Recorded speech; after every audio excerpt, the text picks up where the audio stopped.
Kumusta mga kaboxing? This is Boy Kalawang TV. So kahapon nga po mga idol, inanunsyo ng International Boxing Federation o IBF na paglabanin ang ating pambato na si Kenneth Lover at Japanese boxer Katsuma Akitsugi para sa isang world title eliminator. Magandang laban po ito para sa ating kababayan na si Kenneth Lover mga idol.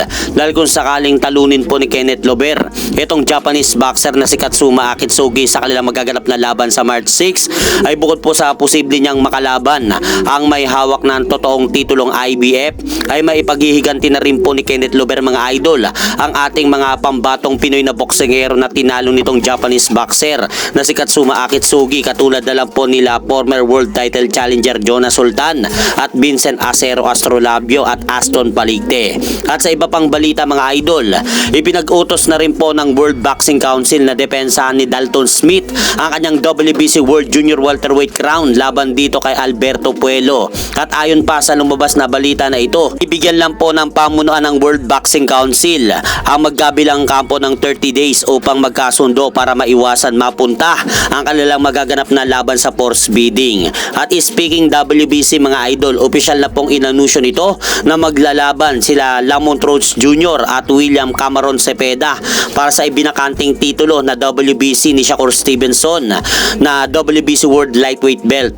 At to be announced pa po mga idol kung kailan ang eksaktong petsa at lugar ng paglalabanan ng dalawa. At sa kabilang banda naman, matapos nga pong mapospon ang laban ng anak ni 8th Division World Champion Manny Pacquiao na si Jimwell Pacquiao kontra kay Luis Santana Figueroa nung nakaraang linggo, ay ayon nga po dito sa inilabas na report mga idol ng Ring Magazine, muling magbabalik si Jimwell Pacquiao sa darating na buwan ng April 3 mga idol sa kapares na venue ng laban sana nila ni Luis Santana Figueroa nung nakaraang linggo. Kaya inireschedule nga po mga idol ang laban nilang dalawa ngayong darating na buwan ng April 3 sa kapares na lugar sa Temecula, California, USA. Kaya abangan nga po natin mga idol ang laban ni Jimwell Pacquiao dyan sa Amerika. At ito nga po ay magiging pangalawang laban ni Jimwell Pacquiao mga idol sa professional boxing. At hanggang dito na lang po muna ang aking update sa mga ganapan sa mundo ng boxing. At syempre mga idol, huwag nyo rin pong kalimutan, pakisuportahan nyo naman po muna ang ating munting channel. Maraming salamat po.